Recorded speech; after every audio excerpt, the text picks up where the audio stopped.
मैंने अपने अंकल के साथ सी फूड के बिजनेस में पार्टनरशिप की। एक साल में हमने लगभग 28 लाख युआन का प्रॉफिट किया। साल के आखिर में जब प्रॉफिट बांटने की बारी आई तो उन्होंने मुझे सिर्फ 1,20,000 दिए। उनका कहना था कि जगह उनकी थी, इन्वेस्टमेंट उन्होंने की थी और मैंने सिर्फ मेहनत की थी। 1,20,000 कम नहीं होते। मैंने कुछ नहीं कहा। वो पैसे मैंने अपनी जेब में रख लिए, जो उनकी कमाई का एक छोटा सा हिस्सा भी नहीं थे। मैंने मन में सोच लिया कि ठीक है, जैसा वो कहेंगे मैं वैसा ही करूंगा। उन्हें लगा कि मैं बेवकूफ हूँ और हमेशा उनके लिए सस्ते में काम करता रहूं, लेकिन उन्हें नहीं पता था कि उन पैसों से मैंने ठीक सामने वाला बड़ा सा कोल्ड स्टोरेज किराए पर ले लिया। जब उन्होंने ये देखा तो उनका चेहरा एकदम पीला पड़ गया। मैंने शटर गिरा दिया और कहा, अंकल अब से हम दोनों अपना अपना देखेंगे। कहते हैं कि उस रात वो सुबह तक अपनी दुकान पर ही बैठे रहे और कैलकुलेटर पर हिसाब लगाते रहे। अरे यार, साल का प्रॉफिट था 28,50,000। एक साल में 365 दिन होते हैं। हम दोनों ने शिफ्ट में काम किया और सी फूड टैंक्स की रखवाली करते हुए एक पल के लिए भी नहीं सोए। कुल ट्रांजैक्शन 50 लाख से ज्यादा का था। नेट प्रॉफिट लगभग 29 लाख था, कुछ हजार कम। 28,50,000 का आंकड़ा सही है। दुकान मेरी थी,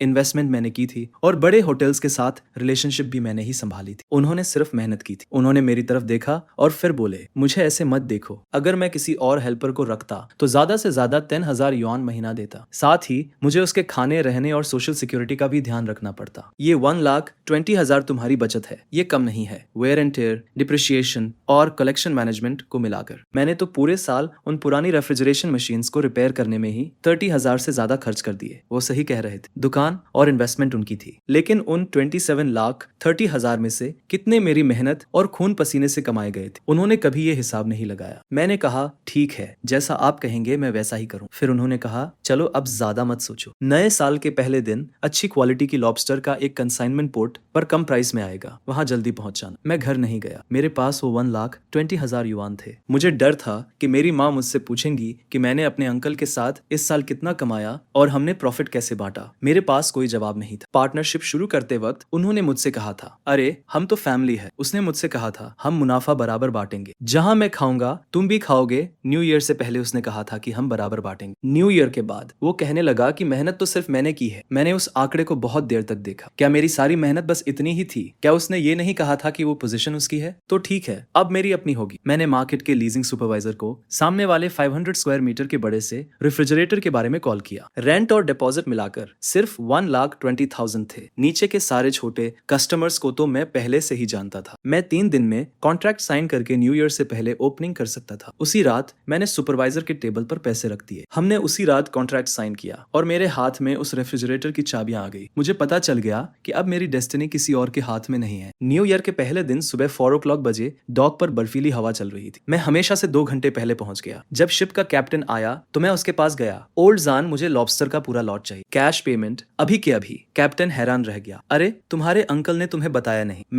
मैंने काश का बंडल निकाला और कहा, अब मैं अपना बिजनेस खुद कर रहा हूँ। मैं 5% ज्यादा प्राइस दूंगा। इंस्पेक्शन और लोडिंग मैं खुद करूंगा। आपको 1 मिनट भी वाइट नहीं करना पड़ेगा। कैप्टन ने मेरी तरफ देखा और कुछ सेकंड्स के लिए साइलेंट हो गया। जब मेरे अंकल डॉक पर पहुंचे तब तक फर्स्ट क्लास लॉबस्टर का पूरा लॉट मेरे रेफ्रिजरेटेड ट्रक में लोड हो चुका था। वो खाली डॉक पर खड़े होकर गुस्से से लाल हो रहे थे। ये सब क्या है? मैंने ट्रक का डोर बंद किया और कहा, अंकल आपने ही तो कहा था जिसकी जितनी एबिलिटी। Happy new year. मैं एक अच्छी स्टार्टिंग करना चाहता था। कार स्टार्ट हुई और रियर व्यू मिरर में मेरे अंकल की इमेज छोटी होती चली गई। मुझे पता था कि अब उनके और मेरे बीच कॉन्फ्लिक्ट पूरी तरह से सील हो चुका था। मैं लॉबस्टर्स को रेफ्रिजरेटर में ले गया और पूरी रात सॉर्टिंग करता रहा। गुड्स की क्वालिटी बहुत एक्सीलेंट थी। सबका वेट 750 ग्राम से ज्यादा था और क्लॉज भरे हुए थे। सॉर्टिंग खत्म करने के बाद मैंने मार्केट के रिटेल कस्टमर्स के ग्रुप में एक मैसेज सेंड किया। आधे घंटे से भी कम टाइम में 10 से ज्यादा लोग रेफ्रिजरेटर के सामने जमा हो गए। ये वो सारे कॉन्टैक्ट्स थे जिन्हें मैंने पूरे ईयर में कल्टीवेट किया था। मैंने जिनकी भी हेल्प की थी, मुझे वो सब परफेक्टली याद है। मैंने जैसे ही माल की जांच की, रिटेलर्स ने अपने ऑर्डर्स दिए। मैं मार्केट प्राइस पर बेच रहा था, बिना किसी एक्स्ट्रा चार्ज या होर्डिंग के। सिर्फ 2 घंटे में लॉबस्टर का पूरा स्टॉक बिक गया। मुझे 43,000 का नेट प्रॉफिट हुआ और मेरी पहली इन्वेस्टमेंट वापस मिल गई। एक्वाटिक कोल्ड स्टोरेज ऑफिशियली शुरू हो गया। सुबह 10 बजे मुझे मेरे अंकल का कॉल आया। मैंने जवाब नहीं दिया। इसके तुरंत बाद पूरे मार्केट में रूमर्स फैलने लगे कि मैंने अपने अंकल से झगड़ा कर लिया है और अपना खुद का स्टॉल खोल लिया है। मेरे अंकल ने धमकी दी कि जो कोई भी मुझसे बिजनेस करने की हिम्मत करेगा वो उनसे माल लेना भूल जाए। अपने अंकल को नाराज करके मैं इस मार्केट में कैसे सर्वाइव कर पाऊंगा। दोपहर से ही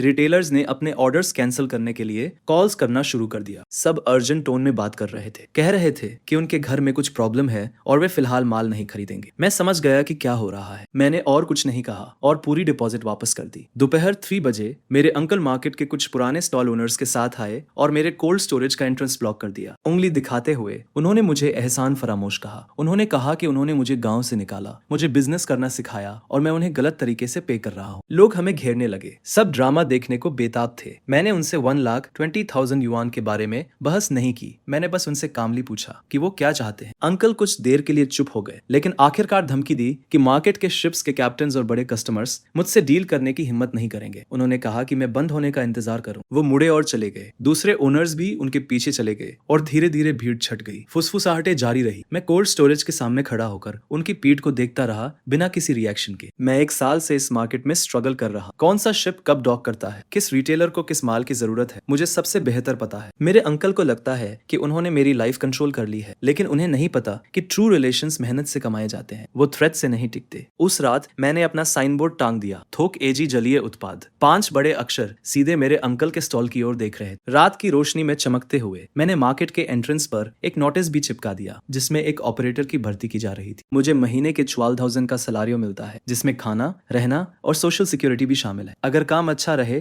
तो साल के अंत में बोनस भी है। अगली सुबह शाओलिन नाम का एक लड़का जॉब के लिए अप्लाई करने आता है। वो अपने गांव से पहली बार काम करने निकला था, जिसकी आंखों में वही चाहत दिखती है जो सालों पहले मेरी आंखों में थी। मैंने उसके हाथों को देखा जो वर्क से भरे हुए थे। वो हार्ड वर्क करने वाला इंसान था। मैंने उसे तुरंत हायर कर लिया और कहा कि आज दोपहर से काम शुरू कर दो। शाओलिन के जाने के बाद मैं कोल्ड स्टोरेज में इन्वेंटरी चेक करने लगा। रेफ्रिजरेशन मशीन्स की आवाज आ रही थी। टेम्परेचर 5 डिग्री से नीचे स्टेबल था। मैंने अपने अंकल की दुकान को देखा जो दूसरी तरफ थी। वो जगमगा रही थी, लोग अंदर बाहर आ जा रहे। वो बिजनेस बहुत अच्छा चल रहा था, लेकिन मैं जानता था कि मेरे बिना वो पुरानी रेफ्रिजरेशन मशीन्स ज्यादा दिन नहीं चल पाएंगी। पिछले समर में जब बहुत गर्मी थी तो उन्हें सिर्फ अकाउंट देखना और रिलेशनशिप बनाना आता था। मैंने अपना मोबाइल निकाला और कॉन्टैक्ट लिस्ट खोली। मैंने 1 दर्जन से ज्यादा शिप कैप्टन्स के नंबर सेव किए थे जिनसे मैं इस साल मिला था। मेरे अंकल को लगता है कि लोकल सप्लाई कट करके वो मेरा गला घोंट सकते हैं, लेकिन उन्हें नहीं पता कि ये वर्ल्ड बहुत बड़ा है और यहाँ सिर्फ एक डॉक नहीं है। कोल्ड स्टोरेज से बाहर निकलकर मैंने मेटल शटर गिरा दिया और लॉक लगा दिया। कल सुबह 3 बजे मुझे 200 किलोमीटर दूर नांगन पोर्ट जाना है, जहाँ एक कैप्टन ने मेरे लिए फ्रेश फ्रोजन फिश का एक लॉट रखने का प्रॉमिस किया है। ओपनिंग के तीसरे दिन मेरी मॉम आती है। वो कोल्ड स्टोरेज के सामने एक थर्मोस लेकर खड़ी थी। उनके बाल न्यू ईयर से भी ज्यादा व्हाइट हो गए थे। मैं शाओलिन के साथ सामान काउंट कर रहा और उन्हें देखकर लगभग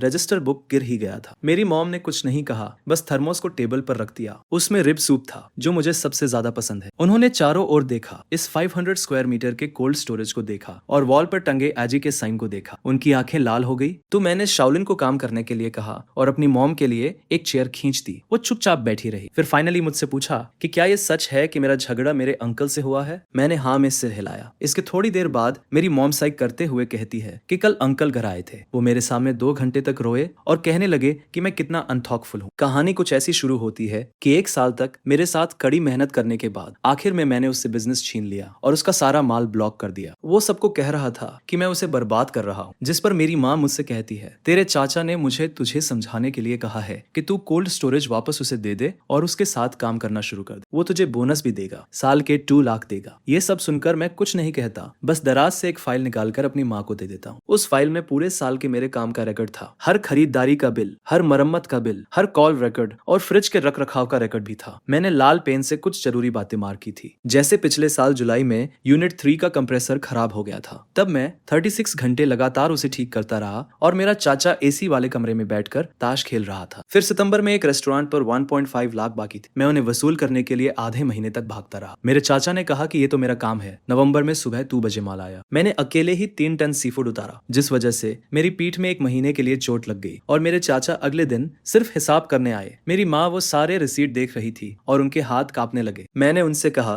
कि साल के 365 दिनों में से मेरे चाचा के साथ बारी बारी से काम करने के बाद भी असल में 80% काम तो मैं ही करता था। कुल मिलाकर 50 लाख से ज्यादा का टर्नओवर हुआ और 28.5 लाख का नेट प्रॉफिट हुआ। मेरे चाचा ने मुझे 1.2 लाख दिए और कहा कि मैंने सिर्फ मेहनत की है। मेरी माँ की आंखों में आंसू आ गए। उन्होंने फाइल बंद की, उठी और बिना कुछ कहे मुड़कर चली गई। मुझे पता था कि वो कहाँ जा रही है। शाम को 4 बजे मार्केट में चीख पुकार मच गई। मेरी माँ मेरे चाचा की दुकान के सामने खड़ी होकर चिल्ला रही थी और सबके सामने उससे पूछ रही थी कि उसने 1 साल में वहाँ कितना काम किया है और वो 1.2 लाख कैसे दिए गए। मेरे चाचा के पास कोई जवाब नहीं था। वो शुक्रगुजार होना जानता ही नहीं था। दुकान मेरी थी, कैपिटल मेरा था, वो इतना सब कुछ क्यों चाहता था। मेरी माँ ये सुनकर हंस पड़ी। पड़ी और बोली कि जब उसने ये दुकान खोली थी तो 50,000 का शुरुआती कैपिटल उन्होंने ही दिया था। क्या वो ये कर्ज भूल गया? उसने तेरे साथ 1 साल काम किया और तूने उसे ढंग की सैलरी भी नहीं दी। तुझे जरा भी शर्म नहीं आई उसे साल के आखिर में सिर्फ 1.2 लाख देते हुए? मेरे चाचा का चेहरा गुस्से से लाल हो गया। मैं कुछ कहना चाहता था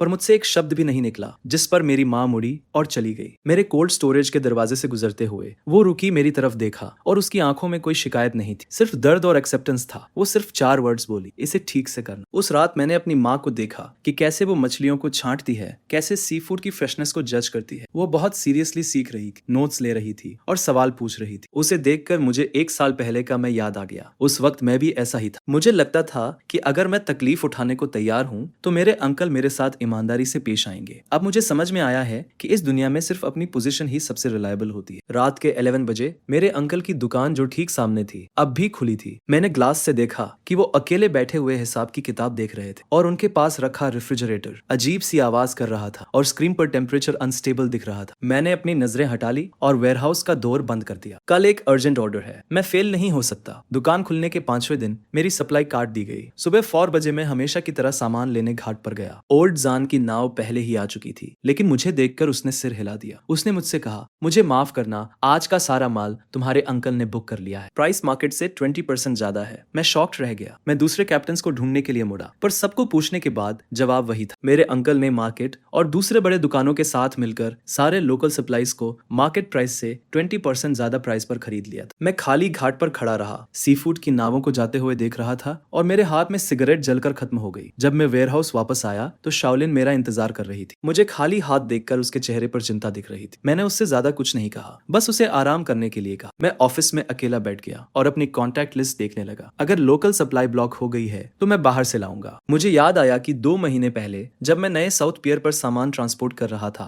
तो मेरी चेन नाम के एक कैप्टन से मुलाकात हुई थी। उस वक्त उसका माल अच्छे से नहीं बिका था। दिखने में तो अच्छा था पर साइज छोटा था और कोई भी लोकल होलसेलर उसे लेने को तैयार नहीं था। मैंने उसकी मार्केट एनालाइज करने में मदद की। मैंने उसे रिटेल प्राइस कम करने का सुझाव दिया, जिस पर 3 दिन में उसका सारा इन्वेंटरी बिक गया। जाते वक्त बूढ़ा चेन बोला, कभी भी कुछ चाहिए हो तो बेझिझक मांगना। मैंने बूढ़े चेन को फोन किया। फोन बहुत देर तक बजता रहा, फिर उसने उठाया। बूढ़े चेन की आवाज नींद में लग रही थी। मैं सीधा पॉइंट पर आया। मैंने उससे पूछा कि क्या उसके पास रिसेंटली कोई माल आया है। मुझे सारा माल चाहिए था, कैश पेमेंट पर। बूढ़ा चेन कुछ सेकंड्स के लिए चुप हो गया और फिर उसने पूछा कि क्या मुझे कोई प्रॉब्लम हुई है। मैंने उससे कुछ नहीं छुपाया। मैंने उसे अपने अंकल की ब्लॉकिंग के बारे में बताया। यह सुनकर बूढ़ा चेन गुस्सा हो गया और बोला कि यह हरकत बहुत शर्मनाक है। उसने मुझे खबर का इंतजार करने को कहा। फोन रखने के बाद सुबह हो चुकी थी। मैं दोबारा नहीं सोया बल्कि कार ली और सीधा साउथ डॉक की तरफ चल दिया। बिना रुके 3 घंटे ड्राइविंग करने के बाद मैं साउथ डॉक पर पहुंचा। सुबह के 10 o'clock बज रहे थे और बूढ़ा चेन पहले से ही एक शिपिंग ट्रक के पास मेरा इंतजार कर रहा था। कार्गो कंपार्टमेंट में ताजी सी फूड भरी हुई थी, जिस पर बूढ़ा चेन मुझे माल इंस्पेक्ट करने के लिए ले गया। ये खेप अभी अभी पोर्ट पर पहुंची थी। कोरल ग्रुपर और हैरी क्रैब थे। क्वालिटी बहुत हाई तो नहीं थी, लेकिन फ्रेशनेस बहुत अच्छी थी। उनके गिल्स अभी भी ब्राइट रेड थे और क्रैब्स के लेग्स स्ट्रॉन्ग थे। मैंने तुरंत डिसाइड किया और सब कुछ खरीद लिया। मैंने 1,80,000 युआन ट्रांसफर कर दिए। उसी वक्त बूढ़े चेन को अपने फोन पर पेमेंट का नोटिफिकेशन मिल गया। उसने मेरी पीठ थपथपाई और कहा, तुम में हिम्मत है। तुम्हारे अंकल जैसे लोग देर सवेर बुरे फंसेंगे। अब से तुम्हें माल चुनने में प्रायोरिटी मिलेगी। मैंने बूढ़े चेन से बहुत देर तक बात की। उसने मुझे बताया कि साउथ डॉक को रिसेंटली ही डेवलप किया गया है और कई लोकल होलसेलर्स को अभी तक इस रूट के बारे में पता नहीं। यहाँ सप्लाई स्टेबल है और प्राइसेस नॉर्थ से 10% कम है। इसके अलावा शिप्स के कैप्टन्स ईमानदार और स्ट्रेट फॉरवर्ड लोग हैं। मुझे और भी कॉन्फिडेंस हुआ। मेरे अंकल को लगा कि लोकल डॉकों को कंट्रोल करके वो मुझे घुटने टेकने पर मजबूर कर देंगे, लेकिन उन्हें नहीं पता कि ये समुद्र बहुत बड़ा है। यहाँ 1 से ज्यादा डॉक्स हैं। मैं ट्रक भरकर वापस मार्केट पहुंचा और शाओलिन पहले से ही कोल्ड स्टोरेज के डोर पर मेरा वेट कर रहा था। जैसे ही मैंने ट्रक देखा मेरी आंखें चमक उठी। हम लोगों ने पूरी रात माल उतारा। फिर हमने कोरल ग्रोपर और हैरी क्रैब के लॉट को छाटा और तौला। हालांकि वो फर्स्ट क्लास नहीं थे, लेकिन उनकी ताजगी बहुत अच्छी थी और मार्केट प्राइस से 5% कम थे। मैंने तुरंत अपने कुछ पुराने कस्टमर्स को कॉल किया। उन्हें माल की जरूरत थी और उन्होंने वहीं पर ऑर्डर्स दे दी। उसी रात 10 बजे तक आधा से ज्यादा माल बिक चुका था, जिससे मुझे 1,50,000 युआन मिले। अगली सुबह मैं फिर से साउथ पियर पर गया। इस बार ओल्ड चेन ने मुझे 2 और कैप्टन से मिलवाया जो ओपन सी में और भी ज्यादा स्टेडी सप्लाई के साथ ऑपरेट करते थे। मैंने उनके साथ कोलैबोरेशन करने का इंटेंशन डिस्कस किया और प्रॉमिस किया कि जब तक क्वालिटी अच्छी रहेगी मैं सब कुछ कैश में पे करूंगा, कोई डिले नहीं होगा। ये सुनकर तीनों कैप्टन्स ने थोड़ी देर तक आपस में बात की और फाइनली मान गए। उनमें से एक, जिसका सुरनेम वोंग था, उसने कहा, वाह, इतनी कम उम्र में अपने दम पर लॉन्च करने के लिए तुम्हारे अंदर बहुत हिम्मत है, तुम्हारे अंदर डिटर्मिनेशन है। हम जो सेलिंग करते हैं वो रेप्यूटेशन को सबसे ऊपर रखते हैं। अगर तुम कैश पेमेंट्स मेंटेन रखते हो तो हम तुम्हें सप्लाई में प्रायोरिटी देंगे। मैंने उन सभी से हैंडशेक किया और फाइनली मेरे ऊपर से एक बहुत बड़ा बोझ उतर गया। शहर जाते वक्त मुझे शाओलिन का कॉल आया। उसने मुझे बताया कि मेरे अंकल आज वेयरहाउस के सामने थे। उन्होंने कई चक्कर लगाए और देखा कि हम कैसे माल अनलोड कर रहे थे और उनका चेहरा बहुत डार्क लग रहा था। कुछ रिटेलर्स भी आकर पूछ रहे थे कि हम माल कहां से ला रहे हैं और मार्केट से भी कम प्राइस में क्यों दे रहे हैं। मैंने फोन कट किया और विंडो के पीछे से गुजरते लैंडस्केप को देखने लगा। मेरे अंकल को लगता था कि लोकल प्राइस बढ़ाकर वो मुझे फोर्स कर सकते हैं कि मैं यहाँ से चला जाऊं, लेकिन उन्हें अंदाजा भी नहीं था कि वो जितना मुझे ब्लॉक करेंगे मेरा रास्ता उतना ही चौड़ा होता जाएगा। एक बार साउथ पियर से सप्लाई स्टेबल हो गई तो मेरी कॉस्ट उनसे 10% कम थी और प्राइस का एडवांटेज तुरंत ऑब्वियस हो गया। आखिर में मैं कॉर्नर नहीं होऊंगा। साउथ पियर से सप्लाई स्टेबल करने के बाद मेरा कोल्ड स्टोरेज का बिजनेस बहुत अच्छा चलने लगा। लगातार एक वीक तक मैं सुबह 3 बजे साउथ पियर पर माल लेने जाता था और सुबह 10 बजे से पहले मार्केट लौट आता था। ये प्रोडक्ट्स बहुत फ्रेश थे और लोकल प्रोडक्ट्स से 10% सस्ते थे। रिटेलर्स ने एडवांटेज को टेस्ट किया और ऑर्डर्स लगातार बढ़ते गए। 10वें दिन बूढ़ा चेन मुझे फोन करता है और कहता है कि वो मुझसे एक जरूरी बात करना चाहता है, जिस पर मैं उसी शाम उससे मिलने चला जाता हूँ। बूढ़ा चेन मुझे डॉक पर एक खाने की दुकान पर ले जाता है, कई डिशेस ऑर्डर करता है और 2 ग्लास शराब डालता है। वो सीधे मुद्दे पर आता है और कहता है, मुझे तुम एक भरोसेमंद आदमी लगते हो, मैं तुम्हारे साथ एक एक्सक्लूसिव सप्लाई एग्रीमेंट साइन करना चाहता हूँ। मैं चॉपस्टिक्स रखता हूँ और उसकी तरफ देखता हूँ। बूढ़ा चेन बताता है, अभी साउथ डॉक पर 5 शिप्स काम कर रही है, मेरी लाओ हैंग की और ओजाओ की। हमारी 3 शिप्स मिलकर आधा वॉल्यूम कवर करती है। मैंने तुम्हें ऑब्जर्व किया है और देखा है कि तुम हमेशा काश में पेमेंट करते हो, तुम इंस्पेक्शन में प्रोफेशनल हो और कभी शिकायत नहीं करते। हमने आपस में सलाह की है और हम तुम्हें प्रायोरिटी देने को तैयार है, लेकिन एक शर्त है, तुम्हें हर हफ्ते कम से कम 2 लाख युआन की खरीद की गारंटी देनी होगी। साथ ही प्राइस बाकी सबसे 5% कम होगा। मैं कैलकुलेशन करता हूँ, 2 लाख युआन का वॉल्यूम अभी मेरे लिए काफी प्रेशर वाला है, लेकिन अगर मुझे एक्सक्लूसिविटी मिल जाती है तो ये सप्लाई चेन के दिल को कंट्रोल करने जैसा होगा। मेरे चाचा लोकल प्राइसेस बढ़ाकर मुझे ब्लॉक करने की कोशिश कर रहे हैं और मुझे साउथ डॉक पर सबसे कम प्राइस मिल रहा है। इस गेम से एडवांटेज तुरंत साफ हो जाएगा। मैं बूढ़े चेन से हाथ मिलाता हूँ। हम अग्रीमेंट तुरंत साइन करते हैं जिसकी ड्यूरेशन 3 महीने की है। मैं वीकली 2 लाख युआन के वॉल्यूम की गारंटी देता हूँ। वो स्टेबल सप्लाई और सबसे अच्छे पॉसिबल प्राइस की गारंटी देते हैं। अग्रीमेंट साइन करने के बाद लाओ चेन मुझे एक और बात बताता है। वो कहता है कि हाल ही में कोई अपने कॉन्टैक्ट्स का इस्तेमाल करके ये पता लगाने की कोशिश कर रहा है कि मैं अपना सामान कहाँ से लेता हूँ। वो लोग मुझसे ये लाइन छीनने के लिए बहुत ज्यादा प्राइस ऑफर कर रहे हैं। ओचनन कहता है, देखो बिजनेस में रेपुटेशन मायने रखती है, तुम हमारे साथ लॉयल रहे हो, हम अपनी बात से मुकरने जैसा घटिया काम नहीं करेंगे, लेकिन सावधान रहें। तुम्हारे चाचा सालों से इस एरिया में काम कर रहे और उनके पास कई चालें हैं। मैं सिचुएशन को समझते हुए हामी भरता हूँ। जब मैं मार्केट वापस आता हूँ तो रात के 9 बज चुके होते हैं और योलिन अभी भी कोल्ड स्टोरेज में सामान अरेंज कर रही होती है। मुझे देखकर वो तुरंत आती है और बताती है कि आज 3 और रिटेल कस्टमर्स ने ऑर्डर्स दिए और एक रेस्टोरेंट का ओनर भी है जो लॉन्ग टर्म कोलैबोरेशन के बारे में बात करना चाहता। अगली सुबह मैं उस रेस्टोरेंट में जाता हूँ। ले नाम के एक रेस्टोरेंट के ओनर हैं जिनकी उम्र 40 के आसपास है। उनके यहाँ सी फूड की खपत काफी ज्यादा है। ली मुझसे कहते हैं कि पहले वो हमेशा मेरे अंकल से ही माल खरीदते थे, जिस पर अब मछली के मरने की रेट बहुत बढ़ गई है और उन्होंने कई बार शिकायत भी की, लेकिन कोई इंप्रूवमेंट नहीं हुई। फिर मैं उन्हें कोल्ड स्टोरेज में माल दिखाने के लिए ले जाता हूँ। ले हर चीज की बहुत सावधानी से इंस्पेक्शन करते हैं, मछली के गिल्स के कलर से लेकर आंखों की क्लैरिटी तक। वो हर डिटेल को चेक करते हैं और फाइनली सिर हिलाकर कहते हैं कि माल वाकई में अच्छा है। वो मुझसे पूछते हैं कि क्या मैं स्टेबल सप्लाई की गारंटी दे सकता हूँ, जिस पर मैं उन्हें अनमतों के साथ एक्सक्लूसिव सप्लाई का अग्रीमेंट दिखाता हूँ। उसे पढ़ने के बाद ली तुरंत डिसाइड करते हैं कि अब से उनके दोनों लोकेशंस के लिए सारा सी फूड मुझसे ही खरीदा जाएगा, कम से कम 50,000 युआन वीकली। ली को विदाई देने के बाद मैं कोल्ड स्टोरेज के सामने खड़ा होकर सिगरेट जलाता हूँ, जो मेरे अंकल का है। वो किसी से बहुत ऊंची आवाज में आर्ग्यू कर रहे थे और ग्लास से दिख रहा था कि कई बॉक्सेस मरी हुई मछलियों के जमीन पर पड़े हैं। टेम्परेचर अनस्टेबल है और ज्यादातर माल खराब हो रहा है। मैं कुछ नहीं कहता, बस सामने देखता रहता हूँ। मुझे वो रेफ्रिजरेशन मशीन्स रटी हुई है। यूनिट नंबर 3 का कंप्रेसर पुराना है, हर 4 घंटे में टेम्परेचर चेक करना पड़ता है और यूनिट नंबर 2 के कंडेंसर में क्रैक है। जैसे ही समर में लोड बढ़ता है वो गैस लीक करना शुरू कर देता है। मुझे ये सारी डिफेक्ट्स पता है, इसलिए पिछले साल मैं मरी हुई मछली की रेट 3% से कम रखने में सक्सेसफुल रहा। लेकिन मेरे अंकल को ये सब समझ नहीं आता। उन्हें बस अकाउंट का हिसाब और अपनी इन्फ्लुएंस की बातें करना आता है। उन्हें इन मशीन्स की क्वर्क्स का कोई आइडिया नहीं है। मेरे बिना उनकी कंपनी एक ऐसी मशीन की तरह है जिसमें पार्ट्स मिसिंग है। देखने में लगता है कि वो अभी भी काम कर रही है, लेकिन असल में वो कोलैप्स होना शुरू हो गई। उसी रात मेरे वेयरहाउस का डेली कैश फ्लो पहली बार 1 लाख से ज्यादा हो जाता है। जाओलिन एक्साइटमेंट से अकाउंट बुक दिखाता है और कहता है, बॉस इस महीने तो हम जरूर प्रॉफिट कमाएंगे। मैं बुक में नंबर्स देखता हूँ, लेकिन मैं बहुत काम फील करता हूँ। मेरे अंकल के लिए 1 लाख का फ्लो कुछ भी नहीं है। अपने प्राइम टाइम में वो एक दिन में 3 लाख तक कमाते थे। नानमतो से सप्लाई अब स्टेबल हो चुकी है और बड़े क्लाइंट्स भी जुड़ने लगे हैं। अब टाइम है कि धीरे धीरे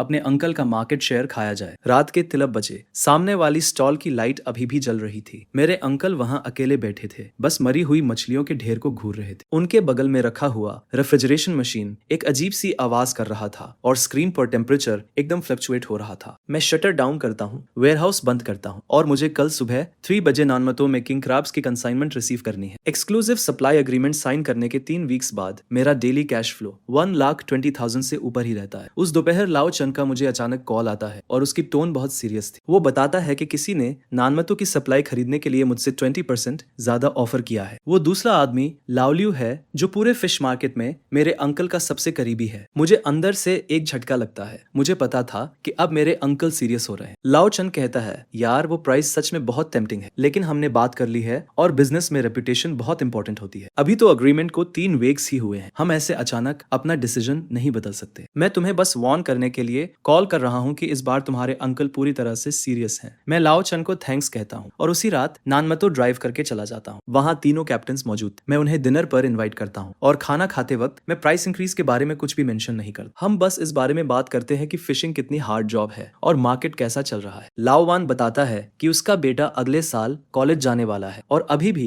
उसे ट्यूशन फीस के लिए कुछ पैसे कम पड़ रहे हैं। और तभी मैं कहता हूँ, ब्रदर वान, मैं ट्यूशन पे कर दूंगा। इसे आप गुड्स की एडवांस पेमेंट समझ लीजिए। इसे हम फ्यूचर सप्लाई से धीरे धीरे डिडक्ट कर लेंगे। लाओ बताता है कि उसकी वाइफ हॉस्पिटल में है और उसे पैसों की जरूरत है। मैं उसे तुरंत 50,000 ट्रांसफर कर देता हूँ और कहता हूँ कि ये पैसे इमरजेंसी के लिए है, कोई जल्दी नहीं है वापस करने की। तीनों कैप्टन्स मेरी तरफ देखते हैं और उनकी आंखों में कुछ नया सा एक्सप्रेशन था। लाओ चन अपना ग्लास उठाता है और कहता है, यार तुम तो अपनी बात के पक्के हो। तुम्हारे अंकल चाहे कितना भी ऑफर करें, हम नहीं हिलेंगे। मैं उनके साथ टोस्ट करता हूँ और अंदर से बहुत रिलीव्ड फील होता है। मार्केट लौटते लौटते काफी देर हो चुकी थी, जिस पर मैं ऑफिस में बैठकर आगे के प्लान्स बनाने लगता हूँ। साउथ डॉक से सप्लाई तो अब स्टेबल हो गई थी, लेकिन मेरा अंकल हाथ पर हाथ रखकर तो नहीं बैठने वाला था। मुझे डर था कि वो शिप के कैप्टन के पीछे जरूर पड़ेगा और ऐसा ही होता है। आगे मार्केट में रूमर्स फैलने लगते हैं। कुछ कहते हैं कि मेरा सामान कॉन्ट्राबैंड है, क्वारंटीन सर्टिफिकेट्स नहीं है, तो कुछ कहते हैं कि मेरा कोल्ड स्टोरेज स्टैंडर्ड्स पर खरा नहीं उतरता और कभी भी बंद हो सकता है। फिर ये भी अफवाहें फैलती है कि मैं कैप्टन का रिश्तेदार नहीं हूँ और मेरे सप्लाई का सोर्स भी अनस्टेबल है। ये सारी बातें इतनी कन्विंसिंगली फैलाई जा रही थी कि कस्टमर्स के कॉल्स आने शुरू हो जाते हैं, जिस पर मैं घबराता नहीं हूँ। मैं सीधे साउथ डॉक के क्वारंटीन सर्टिफिकेट्स, कोल्ड स्टोरेज का बिजनेस लाइसेंस और सप्लाई एग्रीमेंट्स की फोटोज निकालकर रिटेल कस्टमर्स के ग्रुप में भेज देता हूँ, जो देखकर रूमर्स अपने आप ही गायब हो जाते हैं। पर मेरा अंकल तब भी नहीं रुकता है। मार्केट मैनेजमेंट के लोग अचानक मेरे कोल्ड स्टोरेज का इंस्पेक्शन करने आ जाते हैं। वो कहते हैं कि उन्हें एक कंप्लेंट मिली है और उन्हें शक है कि रेफ्रिजरेशन इक्विपमेंट स्टैंडर्ड्स के हिसाब से नहीं है, इसलिए वो इंस्पेक्शन के लिए ऑपरेशंस बंद करने की डिमांड करते हैं। आगे मैं कोल्ड स्टोरेज खोलने से पहले ही प्रिपेयर्ड था। सारे इक्विपमेंट हाईएस्ट स्टैंडर्ड्स के हिसाब से सेट किए गए थे, चाहे वो क्वारंटीन हो, फायर सेफ्टी हो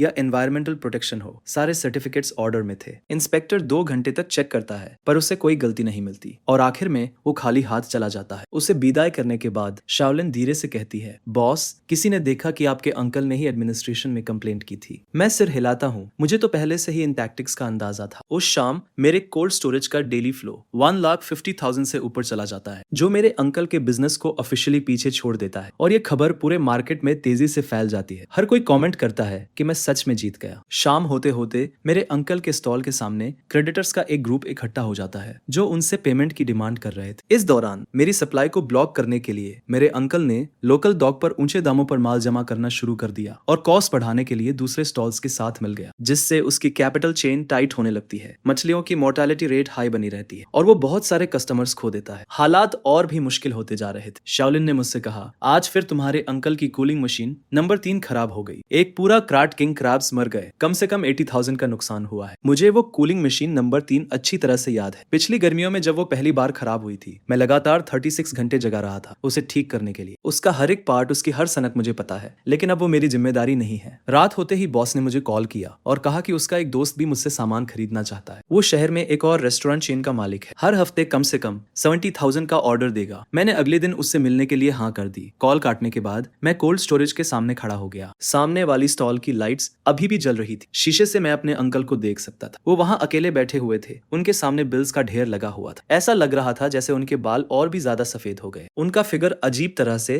थका हुआ लग रहा था। मैंने अपनी नजरें हटा ली और कोल्ड स्टोरेज का दरवाजा बंद कर दिया। कल वाइल्ड येलो क्रोकर का एक बैच आने वाला है। क्लाइंट ने पहले से ही 2 लाख क्वांटिटी में बुक कर लिया है। मार्केट में लोग चुपके से बातें करने लगे थे, कह रहे थे कि मेरे अंकल की स्टॉल ज्यादा दिन नहीं चलेगी। उनकी पुरानी कूलिंग मशीन्स लगातार खराब हो रही है। मछलियों के मरने की रेट 15% तक बढ़ गई है। कई रेगुलर कस्टमर्स ने अब मेरी तरफ आना शुरू कर दिया है। शाओलिन ने आखिरी बैच को ऑर्गेनाइज करना खत्म किया और एक्साइटेड होकर कहा, बॉस इस महीने हमें 5 लाख का नेट प्रॉफिट हुआ है। मैंने अकाउंट बुक में नंबर्स देखे और मैं बहुत शांत महसूस कर रहा था। 5 लाख कुछ भी नहीं है मेरे अंकल के गोल्डन डेज के मुकाबले, लेकिन मेरे लिए ये पहली फॉर्चून है जो सच में मेरी है। देर रात मैंने कोल्ड स्टोरेज बंद किया और मैं आराम करने के लिए जाने वाला था। जब मैं अपने अंकल की स्टॉल के सामने से गुजरा तो मैंने देखा कि वो अभी भी काम कर रहे हैं। कूलिंग मशीन नंबर 3 को ठीक करने की कोशिश कर रहे। उनके मूवमेंट्स अजीब थे। जाहिर तौर पर उन्हें उन सर्किट्स और पार्ट्स के बारे में कुछ भी समझ नहीं आ रहा था। मैं थोड़ी देर के लिए बाहर से देखता रहा, लेकिन आखिरकार मैंने अपना मुंह मोड़ा और चला गया। मेरे कोल्ड स्टोरेज की डेली फ्लो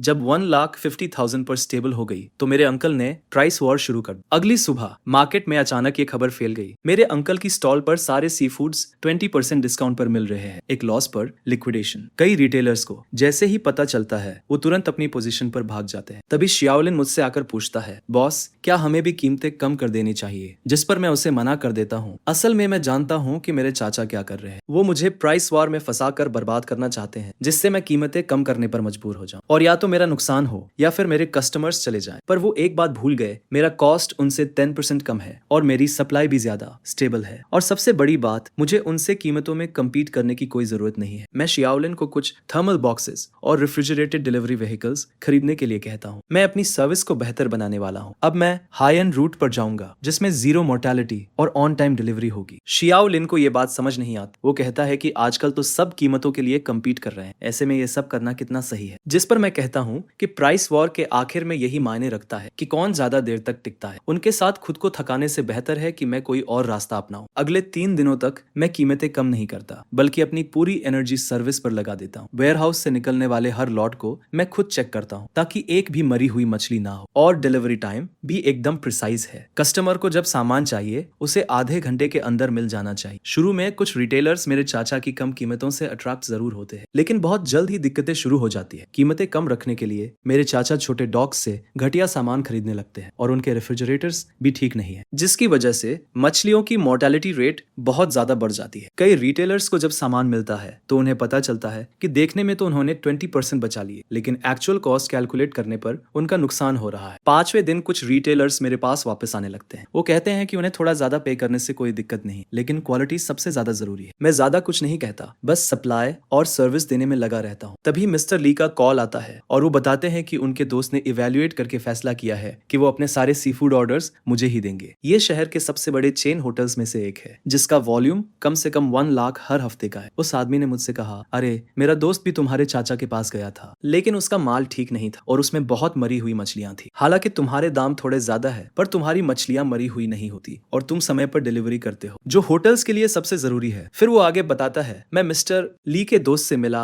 और हमने कोऑपरेशन एग्रीमेंट साइन किया। अगले हफ्ते से हर हफ्ते 1 लाख का ऑर्डर आएगा जो मेरे कोल्ड स्टोरेज से होकर जाएगा। एग्रीमेंट साइन करने के बाद मैं शाम को मार्केट लौटा तो देखता हूँ कि मेरे चाचा के स्टॉल के सामने रिटर्न्स के कई बॉक्सेस रखे हुए हैं, जिस पर कुछ रिटेलर्स उनसे बहस कर रहे थे। मेरे चाचा का चेहरा गुस्से से लाल था और उनकी आवाज भी भारी हो गई थी। शाओलिन ने मुझसे कहा, तुम्हारे चाचा को इन 2 दिनों में बहुत सारे रिटर्न्स आए हैं। ऐसा सुनने में आ रहा है कि उन्होंने सिर्फ कॉम्पेंसेशन में ही 1 लाख से ज्यादा दे दिए हैं। मैं अपने कोल्ड स्टोरेज के दरवाजे पर खड़ा होकर सामने का नजारा देख रहा था। मेरे चाचा की प्राइस वॉर 10 दिन भी नहीं चली और वो कोलैप्स होने लगे। उनकी वर्किंग कैपिटल पहले से ही टाइट थी और अब नुकसान में बेचने और रिटर्न्स के लिए कॉम्पेंसेशन देने की वजह से वो इसे संभाल नहीं पाए। सबसे बुरी बात तो ये हुई कि उन्होंने दाम कम करने के लिए जो सस्ता माल खरीदा उसने उनकी रेप्यूटेशन पूरी तरह से बर्बाद कर दी। बहुत से पुराने कस्टमर्स का उन पर से भरोसा उठ गया और वो मेरे पास आने लगे। उसी रात मेरे कोल्ड स्टोरेज का डेली फ्लो 2 लाख से ज्यादा हो गया और शाओलिन ने मुझे एक्साइटमेंट में अकाउंट बुक दिखाई जिसमें लिखा था कि इस महीने का नेट प्रॉफिट 8 लाख से ज्यादा होगा। मैंने बुक में नंबर्स देखे और मुझे बहुत सुकून मिला। प्राइस वॉर कभी भी वो नहीं जीतता जो सबसे कम दाम रखता है, बल्कि वो जीतता है जो आखिर तक टिका रहता है। मेरे चाचा को लगा कि कम दाम से वो मुझे बर्बाद कर देंगे, लेकिन उन्हें नहीं पता था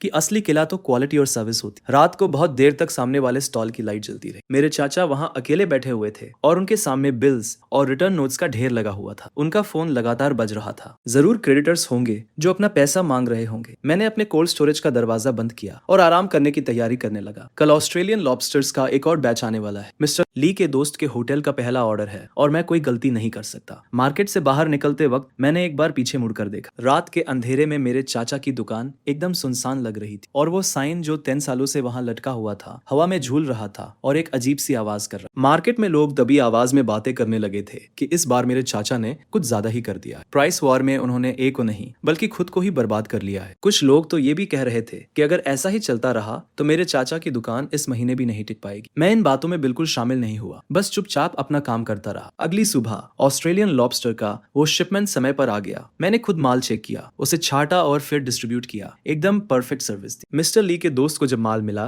तो उसने तुरंत अपना ऑर्डर 50% और बढ़ा दिया। वो प्राइस वॉर तो पहले ही हार चुका था। वॉर खत्म होने के 3 दिन बाद मार्केट में एक बड़ी खबर आई। शहर का सबसे बड़ा बायर जिन दिन होटल का मिस्टर जान अपने बेटे की शादी का बैंक्वेट रखने वाला था, उसने 300 टेबल्स बुक की थी और सी फूड की डिमांड बहुत ज्यादा थी। जो कोई भी ये ऑर्डर हासिल कर लेता उसका मार्केट में टिकना लगभग तय था। मिस्टर जान का होटल 20 सालों से चल रहा है और हमेशा से हाई लेवल बैंक्वेट्स के लिए फर्स्ट चॉइस रहा है। इतने सालों से वो सी फूड मेरे चाचा से ही खरीदते थे। उनके बीच बहुत अच्छी रिलेशनशिप थी। शादी सैटरडे को थी और उन्होंने 3 दिन पहले से ही माल की तैयारी शुरू कर दी थी। मेरे चाचा ने इस बिजनेस के लिए अपनी लगभग सारी कैपिटल लगा दी थी। कई डॉक्स से माल मंगवाया था ताकि इस मौके का फायदा उठा सके और रिकवर कर सके। फ्राइडे की शाम को अचानक मार्केट में खबर फैल गई कि जिन दिन होटल में कुछ गड़बड़ हो गई। शाओलिन भागता हुआ आया और बोला, तुम्हारे चाचा ने जो सी फूड सप्लाई किया है उसमें बहुत बड़ी प्रॉब्लम हो गई। आधे किंग क्रैब मर गए हैं और ऑस्ट्रेलियन लॉबस्टर भी फ्रेश नहीं है। मिस्टर जान होटल में बहुत गुस्सा हो रहे हैं। वो तुम्हारे चाचा से तुरंत माल रिप्लेस करने के लिए कह रहे हैं, वरना वो डील कैंसिल कर देंगे। मैं अपने कोल्ड स्टोरेज के सामने खड़ा था और दूर से देख रहा था कि मेरे चाचा की दुकान में सब कुछ अस्त व्यस्त हो गया है। वो माल ढूंढने के लिए फोन कर रहे थे, लेकिन फ्राइडे की शाम थी। बैंक्वेट कल दोपहर को शुरू होने वाला था। कहीं से भी माल लाना पॉसिबल नहीं था। लोकल डॉग्स की बात करें तो मैंने पहले ही अग्रेसिव शॉपिंग करके सबको ऑफेंड कर दिया था। अब कोई मुझे बेचना नहीं चाहता। शाम के 6 बजे ओनर जान खुद मार्केट आते हैं। वो लगभग 50 साल के हैं और आमतौर पर बहुत ही एमिएबल है, लेकिन इस बार उनका चेहरा गुस्से से लाल था। वो मेरे अंकल के स्टॉल के सामने खड़े होकर तेज आवाज में कहते हैं कि उन्होंने इतने सालों के कोऑपरेशन के बाद उन पर ट्रस्ट किया था, लेकिन उन्होंने इस बार कैसी मर्चेंडाइज दी है। 300 वेडिंग बैंक्वेट है और गेस्ट बहुत इंपॉर्टेंट लोग हैं। वो कहते हैं कि मैं क्या एक्सप्लेनेशन दूंगा। ये सुनकर मेरे अंकल पसीने से लथपथ हो जाते हैं और लगातार अपोलोजाइज करते हुए कहते हैं कि वो किसी तरह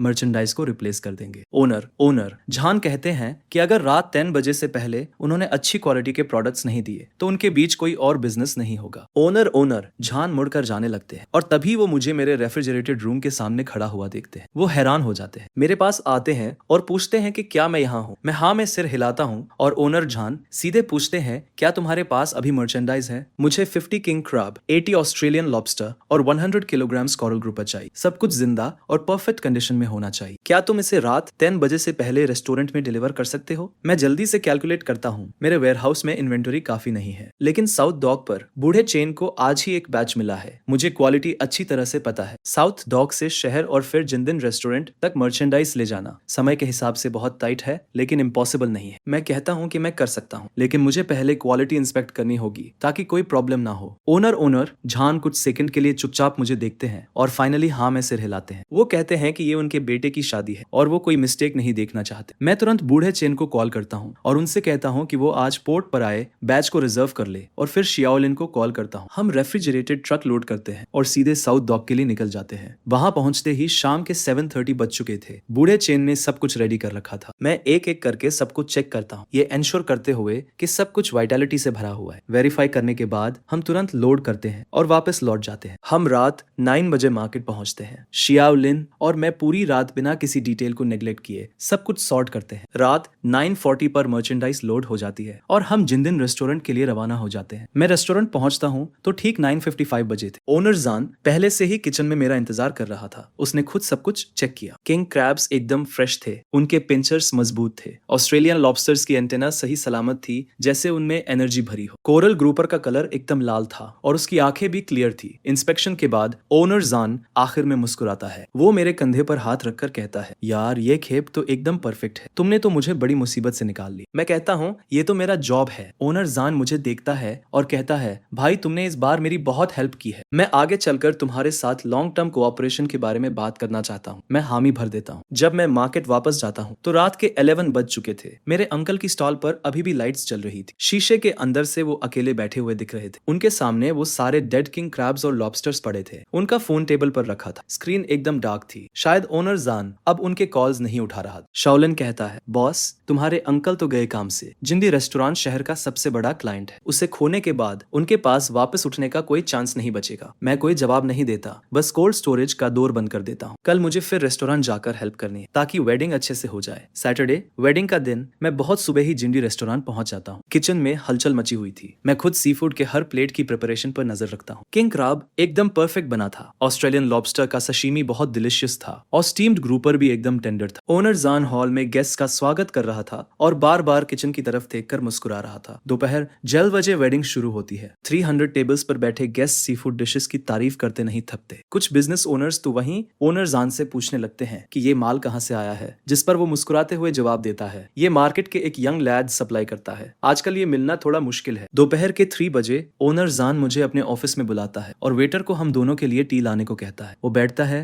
सिगरेट जलाता है और कहता है, यार इस बार सब तुम्हारी वजह से हुआ। अगर ऐसा नहीं होता तो मेरी सारी रेप्यूटेशन मिट्टी में मिल जाती। ओनर जांग ने हाथ हिलाकर कहा कि मेरे अंकल के साथ इतने सालों तक काम करना शुरू में तो ठीक था, पर पिछले 2 सालों में हालत और भी खराब हो गई है। उससे सिर्फ प्रॉफिट की पड़ी रहती है। वो अरोगंत है और जब कोई प्रॉब्लम होती है तो अपनी गलती कभी नहीं मानता, हमेशा एक्सक्यूजेस देता रहता है। वेडिंग में जो हुआ उससे तो सब क्लियर हो गया। ओनर जांग ने आगे कहा, मैंने एक डिसीजन लिया है, अब से रेस्टोरेंट के लिए सारे सी फूड्स तुमसे ही आएंगे। मेरे 2 लोकेशंस है और हर हफ्ते कम से कम 2 लाख का वॉल्यूम रहता है। क्या तुम सप्लाई गारंटी कर सकते हो? मैंने कहा, मैं गारंटी दे सकता हूँ। साउथ डॉक पर सोर्स स्टेबल है और क्वालिटी भी एश्योर्ड है। इसके अलावा मेरे पास प्रोफेशनल कोल्ड चेन डिस्ट्रीब्यूशन भी है। ये रहा कोलैबोरेशन का कॉन्ट्रैक्ट, ये अगले महीने से लागू हो जाएगा। इस ऑर्डर के क्लोज होते ही मेरे कोल्ड स्टोरेज का डेली कैश फ्लो 3 लाख से ऊपर स्टेबलाइज हो पाएगा। मैं अपने अंकल के हाईएस्ट लेवल को पूरी तरह से सरपास कर दूंगा। मैं किस तरह का मार्केट ओपन कर रहा हूँ। रास्ते में मुझे उन ओनर्स के कई कॉल्स आए जो वेडिंग बैंक्वेट में आए थे। वो मुझसे पूछ रहे थे कि क्या मैं उन्हें भी सप्लाई कर सकता हूँ। मैंने एक एक करके उनके कॉन्टैक्ट्स नोट किए और उनसे मिलने का टाइम फिक्स किया। अब मार्केट में ये रूमर है कि मुझे जिंदिन होटल का ऑर्डर मिल गया है और अब मेरा बिजनेस आसमान छूने वाला है। रात के 8 बजे मैं अपने वेयरहाउस के सामने खड़ा था और दूसरी तरफ अपने अंकल की स्टॉल को देख रहा था। लाइट तो जल रही थी पर अंदर सब खाली था, बस वो अकेले बैठे हुए थे। उनके सामने बिल्स का ढेर लगा हुआ था और वो कैलकुलेटर यूज करते जा रहे थे। तभी शाओलिन मेरे पास आया और धीरे से बोला, बॉस मैंने सुना है कि आज तुम्हारे अंकल मिस्टर जान से रहम मांगने गए पर उन्होंने उसे अंदर तक नहीं आने दी। लोग ये भी कह रहे हैं कि तुम्हारे अंकल ने बैंक्वेट के लिए जो सारा सामान तैयार किया था वो सब उनके हाथ में ही रह गया। कम से कम 3 लाख का नुकसान हुआ है। मैंने कुछ नहीं कहा, बस एक सिगरेट जला ली। इस बार मेरे अंकल सच में खत्म हो गए। उन्होंने सबसे बड़ा क्लाइंट हिंदिन्स होटल को खो दिया है। उनका पेमेंट चेन पूरी तरह से टूट गया। ऊपर से प्राइस वॉर में हुए नुकसान और लोन्स पर लगने वाले इंटरेस्ट अलग, अब वो और नहीं झेल पाएंगे। मार्केट में लोग अब ये भी कह रहे हैं कि उनकी स्टॉल महीने के आखिर तक नहीं चल पाएगी। वो लोग ये भी कहते हैं कि उनके पुराने फ्रीजर अब पूरी तरह से बेकार हो चुके हैं और वो ठीक नहीं हो सकते। अगले दिन मैं उन ओनर्स से मिलने गया जिनसे मैं बैंक्वेट में मिला था। वो शहर के मशहूर रेस्टोरेंट्स के ओनर्स हैं और उन्हें सी फूड में एकदम हाई क्वालिटी चाहिए। मैं उन्हें वेयरहाउस में ले गया ताकि वो माल देख सके। मैंने उन्हें साउथ डॉक से आने वाले माल और डिस्ट्रीब्यूशन सर्विस के बारे में पूरी जानकारी दी, जिसे देखकर वो सब लोग बहुत खुश हो गए। उन्होंने तुरंत मेरे साथ कोलैबोरेशन कॉन्ट्रैक्ट साइन किया और हिंदिन्स होटल का ऑर्डर भी दे दिया। अब मेरे पास 5 बड़े रेस्टोरेंट्स हैं जिनके साथ मेरा लॉन्ग टर्म कोऑपरेशन है और हर हफ्ते 4 लाख से ज्यादा का वॉल्यूम है। ये देखकर शाओलिन बहुत खुश होकर मुझसे कहता है, बॉस अब तो हम सच में आगे बढ़ रहे हैं। मैंने अपने हाथों में कॉन्ट्रैक्ट देखा और मुझे सुकून मिला। सिर्फ 2 महीनों में 1,20,000 से इतना ज्यादा। मैंने ना सिर्फ खुद को मजबूत किया है बल्कि मार्केट में सबसे अच्छे क्वालिटी वाले क्लाइंट्स भी हासिल कर लिए हैं। उसी शाम मैं साउथ डॉक पर लाओचन और बाकी लोगों से बात करने गया। उनसे मैंने सप्लाई बढ़ाने के बारे में बात, जिस पर लाओचन ने कहा कि कोई प्रॉब्लम नहीं है, उनके पास 2 और शिप्स तैयार हैं। वो लोग सप्लाई को एकदम स्टेबल रखना चाहते हैं। जब मैं मार्केट वापस आया तो शाम हो चुकी थी।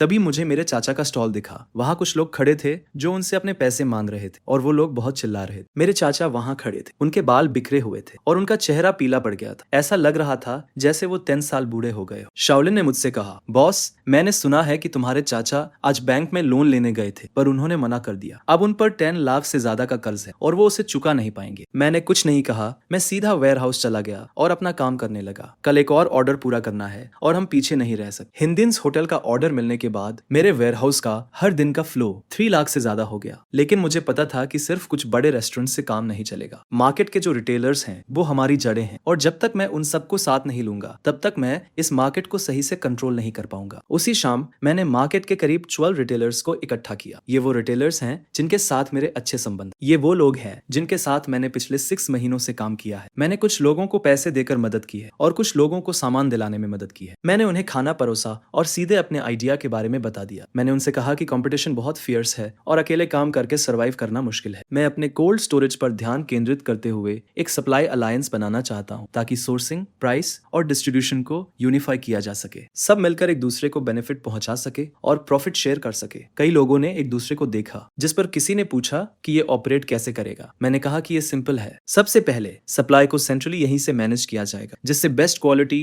और प्राइस गारंटी होगी। दूसरा, डिस्ट्रीब्यूशन को मेरे कोल्ड चेन व्हीकल से यूनिफाई किया जाएगा, जिससे लॉस कम होगा। तीसरा, प्रॉफिट को प्रोपोर्शनली डिवाइड किया जाएगा, जिसमें 30% मेरा होगा और 70% तुम्हारा। तभी मिस्टर वान नाम के एक रिटेलर ने कहा, तुम्हारी आइडिया तो अच्छी है, लेकिन हमें तुम्हारे साथ कोलैबोरेट क्यों करना चाहिए? मैंने जवाब दिया, मैं सप्लाई में अपनी एडवांटेज का फायदा उठाना चाहता हूँ। भाई हुआन, हम बहुत समय से कोलैबोरेट कर रहे हैं। तुम्हें पता होना चाहिए कि मैं कैसा इंसान हूँ। अगर मैं तुम्हें प्रेशर देना चाहता तो मैं अभी भी कर सकता था। मैंने ये अलायंस इसलिए बनाया है ताकि सब लोग पैसे कमा सके, न कि सिर्फ मैं। फिर एक और रिटेलर ने पूछा, तुम्हारे अंकल का क्या होगा? अभी तो उनका बिजनेस अच्छा नहीं चल रहा। मैंने कहा, उन्हें डरने की जरूरत नहीं है, वो खुद को बैरली ही सपोर्ट कर पा रहे हैं। वो तुम्हारा क्या करेंगे? बिजनेस में कैपेसिटी मैटर करती है, कनेक्शंस नहीं। कुछ रिटेलर्स ने कुछ देर तक सोचा और फिर अग्री कर गए। वो बोले, तुम एक फेयर इंसान हो, हमें तुम पर ट्रस्ट है। उसी रात मैंने 13 रिटेलर्स के साथ अलायंस एग्रीमेंट साइन किया। अगले वीक से उनकी सारी सप्लाईज मुझसे ही आएगी। डिस्ट्रीब्यूशन भी मेरे कोल्ड स्टोरेज ट्रक से ही होगा। मैंने गारंटी दी कि स्टेबल सप्लाई, बेस्ट प्राइस और जीरो लॉस होगा। शाओलिन एक्साइटमेंट से बोला, बॉस, इससे तो हमने मार्केट को इंटीग्रेट कर लिया है। एक बार बाइंग और सेलिंग अलायंस काम करना शुरू कर दे तो मेरा सप्लाई और कमर्शियल आउटलेट पर पूरा कंट्रोल हो। इससे मेरे अंकल का मार्केट शेयर और भी कम हो जाएगा, जिससे उनकी सिचुएशन और भी मुश्किल हो जाएगी। अलायंस ऑफिशियली ऑपरेट करना शुरू कर देता है। मैं साउथ डॉक से बहुत सारा माल लेकर आता हूँ। मैंने वो सारा माल अलायंस के मेंबर्स में डिस्ट्रीब्यूट कर दिया और डिलीवरी ट्रक्स भी बिल्कुल टाइम पर पहुंच गए। हर एक खेप बिना नुकसान के पहुंची, जिसे देखकर रिटेलर्स ने थम्स अप किया